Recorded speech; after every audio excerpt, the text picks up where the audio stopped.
जैसे कि आप जानते हैं आजकल रियल लाइफ हीरोज़ के ऊपर बहुत सी मूवीज़ बनाई जाती हैं, तो आपको क्या लगता है आपके जीवन के ऊपर भी मूवी बननी चाहिए? बच्चे तूने ये कह दिया, बस हमारा श्रम सफल हो गया। मेरे बच्चों के हृदय में ये बात आ रही। तो मैं अपने बच्चों से ये कहना चाहती हूँ, यहाँ जितने भी बंधु भगनी बैठे हैं रजत जी, कि हम शैशव में गिन दांत सिंगों के हम अनेकों बार हंसे, हम यौवन में शूर्पनखाओं उर्वशियों में नहीं फंसे, हम गुरुवर आचार्य के चेले नहीं राज्य पर मरते हैं, अग्रज कीले चरण पादुका 14 वर्ष गुजरते हैं। इस भाव के साथ भारत को जीना है रजत जी। इसी भाव से आपने वात्सल्य ग्राम बनाया, इसी भाव से आपने बच्चों को एक नया जीवन दिया। जब तक उसकी बात ना हो कोई कार्यक्रम पूरा नहीं हो सकता। हाँ। ये कहाँ से आइडिया आया आपको? रजत जी, मैं जब राम जन्मभूमि के आंदोलन में सब जगह प्रवास कर रही थी, तब मैं ना रात्रि को किसी अनाथ आश्रम या नारी निकेतनों में रुकती थी। वहाँ की व्यवस्था देख के मुझे लगा कि हम तो इतने संवेदनशील लोग हैं जो पाषाण में भी परमात्मा को देखते हैं, जीवों में ईश्वर का दर्शन करते हैं। तो हम अपने बच्चों को सिर्फ रोटी दे के, फल बांट के, कपड़ा बांट के, लाइन लगा के उनको रोटी बांट रहे हैं, फल बांट रहे हैं, हम दाता बन रहे हैं, उनको बेचारा बना रहे हैं। तो ये बात मुझे बहुत चित्त में चुभी। तो फिर मुझे लगा कि नारी निकेतन की स्त्री अगर यशोदा माँ बन जाए, अनाथ आश्रम के बालक बालिकाएं भाई बहन बन जाएं, वृद्धाश्रम की वृद्धाएं नानी मौसी बन जाएं, नानी दादी बन जाएं, ऐसे एक भाव आया चित्त में। फिर मुझे लगा रजत जी, क्योंकि मेरे ऊपर दबाव था कि मैं राजनीति में जाऊं, वो मेरा रास्ता नहीं था। फिर मैं अपनी पूरी ऊर्जा, मैंने सोचा इस प्रकल्प को, इस प्रयोग को मैं स्वयं यशोदा बनकर पूरा करूंगी। बस फिर ऐसे होता चला गया और आप देख रहे हो कि इतनी सुंदर वात्सल्य की सृष्टि खड़ी हो गई। ना कोई अनाथ है, ना कोई बेचारा है, ना कोई महिला निराश्रित है। और फिर रजत जी, ये तो आप भी जानते हो कि जो ईश्वर की आश्रयदायिनी है वो स्वयं निराश्रित भला कैसे हो सकती है। वो यशोदा बन के गौरव प्राप्त करे, बच्चों को लोरियां मिलें, माँ को बुढ़ापे में आश्रय मिले, बुढ़ापे की लाठी मिले, और एक तरुण स्त्री बच्चों की लोरी भी बने और बुजुर्गों की लाठी भी बने। इस भाव के साथ बात करें। देखिए, पूरी दुनिया में ऐसा दूसरा उदाहरण नहीं मिलता।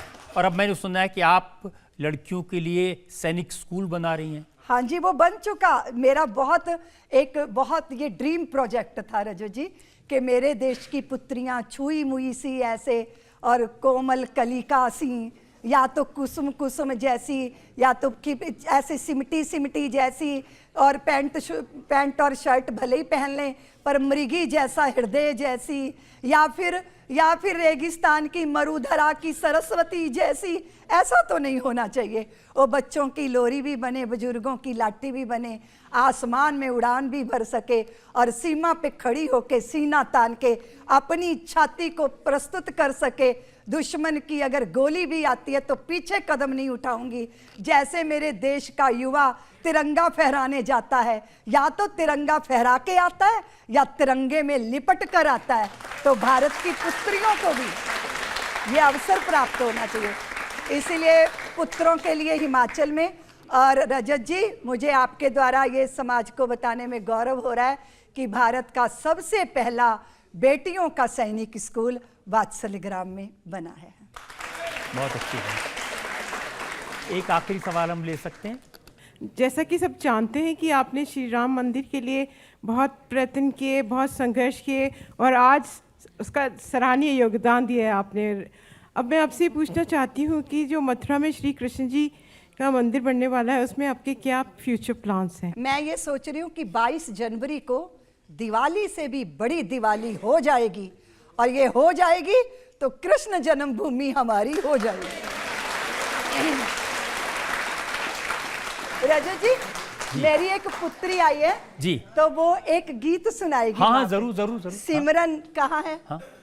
तू कितनी अच्छी है, तू कितनी भोली है, प्यारी प्यारी है ओ माँ,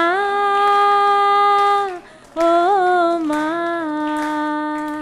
तू कितनी सुंदर है, तू कितनी प्यारी है, प्यारी प्यारी है।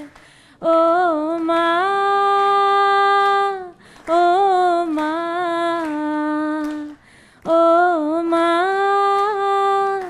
ओ माँ। रजत भैया, वो साथ में सिया आई है। सिया, अच्छा, सिया, हाँ। सिया खड़े होके सुना दे, इसकी एक कविता है। हाँ, सुनो सुनो। किससे दर वर्ष हर बार आएंगे, मुझे खुशी है इस बात की कि इस वर्ष मेरे श्री राम आएंगे। वाह! और वो कविता सुना दो। मुट्ठी में कुछ सपने लेकर भरकर जेबों में आशाएं, दिल में है अरमान यही कुछ कर जाए, कुछ कर जाए। मैं उस माटी का वृक्ष नहीं जिसको नदियों ने सींचा है, दीदी माँ जी की उंगली थामकर मैंने चलना सीखा है।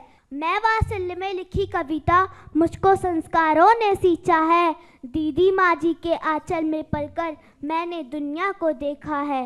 तूफानों सा शोर नहीं, कल कल बहता जल हूँ मैं, दीदी माँ जी के संस्कारों का आने वाला कल हूँ मैं। दीदी माँ जी का धाम मिला, पावन परमानंद नाम मिला, और भला क्या आस है मुझको, इतना खुशहाल परिवार मिला। मुझे दीदी माँ जी का प्यार मिला, मुझे दीदी माँ जी का प्यार मिला। ओ वाह, सिया के बहुत लिए अच्छा। ताली बजा दो। बहुत सुंदर, बहुत सुंदर। देखिए, सबकी फरमाइश है, कम से कम आपको भी भजन सुनाना चाहिए। इतनी अरे सुंदर मैं कविता कौन सा सुनाई। भजन सुनाऊंगी? सभी लोग साथ में गाओ। राम को पाना है तो बंदे खुद को बदलना होगा। हाथ ऊपर करके। राम को पाना है तो बंदे खुद को बदलना होगा। राम को पाना है तो बंदे खुद को बदलना होगा। धर्म युद्ध में तुझको अंगारों पर चलना। बैठा क्यों है कुछ कर्म कर, बैठा क्यों है कुछ कर्म कर, तेरा काम बोलेगा। कण कण भी जय जय जय श्री राम। रे भैया, कण कण भी जय जय जय श्री राम। बोलिए जय श्री राम, जय श्री राम, जय श्री राम। बोले अयोध्या धाम की, भारत माता की, अखंड भारत की, आज के आनंद की।